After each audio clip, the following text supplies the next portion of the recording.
2024 presidential candidate says he's the latest victim of big tech censorship. LinkedIn restricting the account of Vivek Ramaswamy, claiming he shared content that contains, quote, misleading or inaccurate information.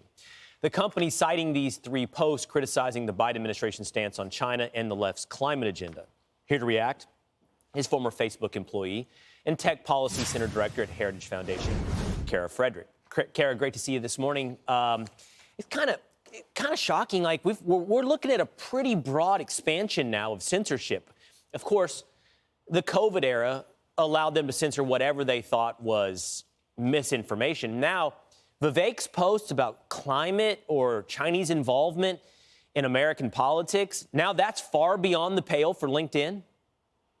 Well, exactly. And what's most striking to me is the fact that these tech companies have not learned the lessons of the Hunter Biden laptop suppression of, like you mentioned, the COVID misinformation or inaccurate information policies that they visited on the public and later had to renege on because now they realize, yes, the efficacy of masks are in question. You know, study after study has come out and said pretty much what tech companies think is misinformation is our ideas that the left doesn't like. And you're right, they seem to be expanding this quote unquote misinformation remit to encapsulate more and more of those ideas that go against, frankly, the tenets of the Biden administration, like gender ideology and like climate change, as you mentioned. Yeah, so this is what LinkedIn has said. They said, first of all, they tried to backtrack it, said the account was restricted in error and it's now back up. But Vivek has said this. He said this on Hannity about the real reason and their stated reason originally for why they restricted his account. Watch.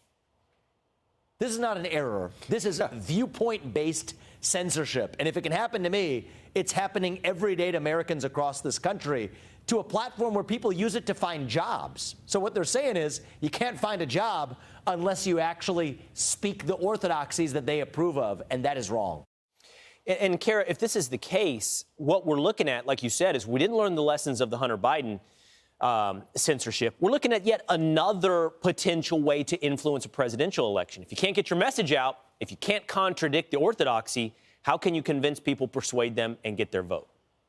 Precisely. And we've seen real political implications. You've seen polls come out in 2022. 79% of Americans thought that Trump would have landed in the White House again had truthful information been allowed to percolate among the public about the Hunter Biden laptop. The Media Research Center also conducted a poll where they thought 1 in 6 Biden voters would have changed their vote had they been aware of information that was actively suppressed by tech companies. So we're seeing actual potential electoral influence, political implications.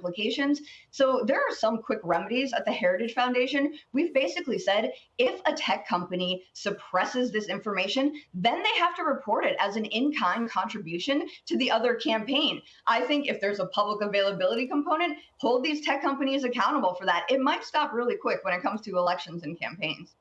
It might, but for now, we're looking at an ever-expanding list of subjects that are capable of being censored if they don't fit the appropriate groupthink. Kara, thank you so much for being with us this morning. Of course. Thanks, Will. I'm Steve Ducey. I'm Brian Kilmeade. And I'm Ainsley Earhart. And click here to subscribe to the Fox News YouTube page to catch our hottest interviews and most compelling analysis.